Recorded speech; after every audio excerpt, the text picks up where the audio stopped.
dire c'est une victoire du Parti socialiste, parce que c'est le Parti socialiste qui était là. Faut pas oublier l'ensemble de la gauche, parce qu'il y a eu de très bons reports. Les écologistes progressent, le Front de gauche aussi, le Parti socialiste aussi.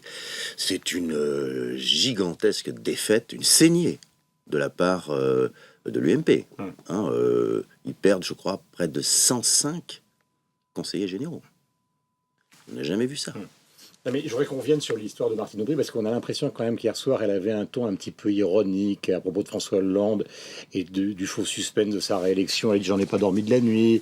Elle a téléphoné à Dominique Strauss-Kahn, que le Val d'Oise a été perdu, en lui disant « mais c'est pas de ta faute, c'est pas le FMI ». Enfin, il y avait un ton quand même un peu jubilatoire. Oui, elle était contente des résultats, on le saurait à moins quand même.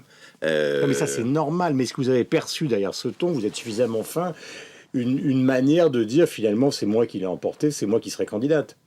Je n'ai pas senti ça, mais je suppose que on va entonner cette chanson. Non, mais je crois que Martine Aubry est contente du fait que le Parti socialiste, petit à petit, se remet en forme et se remet en capacité d'attraction.